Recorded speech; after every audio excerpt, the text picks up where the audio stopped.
Colours Kannada ವಾಹಿನಿಯಲ್ಲಿ ಪ್ರಸಾರವಾಗುತ್ತಿರುವ ಕನ್ನಡ ಕಿರುತೆರೆಯಲ್ಲಿ ಹೆಚ್ಚು ಸದ್ದು ಮಾಡುತ್ತಿರುವ ಧಾರಾವಾಹಿ ಭಾರ್ಗವಿ ಎಲ್ಎಲ್ಬಿ. ಭಾರ್ಗವಿ ಎಲ್ಎಲ್ಬಿ ಸೀರಿಯಲ್ನಲ್ಲಿ ಲಾಯರ್ ಭಾರ್ಗವಿ ಅಕ್ಕ ಬೃಂದಾ ಪಾತ್ರಕ್ಕೆ ಬಣ್ಣ ಹಚ್ಚಿರುವ ನಟಿ ಚೈತ್ರಾ ರಾವ್.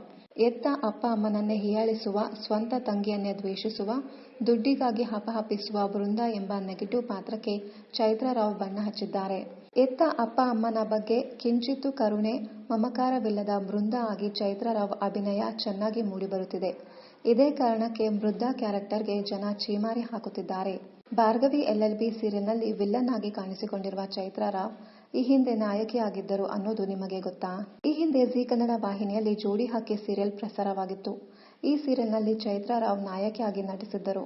ಉದಯ ವಾಹಿನಿಯಲ್ಲಿ ಪ್ರಸಾರವಾದ ರಾಗ ಅನುರಾಗ, ಕಸ್ತೂರಿ ಟಿವಿಯಲ್ಲಿ ಪ್ರಸಾರವಾದ ಚಕ್ರವ್ಯೂಹ ಸೀರಿಯಲ್ಗಳಲ್ಲಿಯೂ ಚೈತ್ರಾ ರಾವ್ ಪ್ರಮುಖ ಪಾತ್ರದಲ್ಲಿ ಮಿಂಚಿದ್ದರು.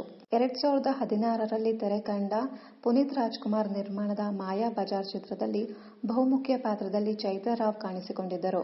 ಟಾಮ್ ಅಂಡ್ ಜೆರ್ರಿ ಚಿತ್ರದಲ್ಲಿ ಚೈತ್ರಾ ರಾವ್ ನಾಯಕಿಯಾಗಿ ಅಭಿನಯಿಸಿದ್ದರು. ಇನ್ನಷ್ಟು ಕನ್ನಡ ಧಾರಾವಾಹಿ, ಸಿನಿಮಾ ಹಾಗೂ ಇನ್ನಿತರ ನ್ಯೂಸ್ ಅಪ್ಡೇಟ್ಸ್ಗಾಗಿ ಚಾನೆಲ್ ಅನ್ನು ಸಬ್ಸ್ಕ್ರೈಬ್ ಮಾಡಿ. Thank you.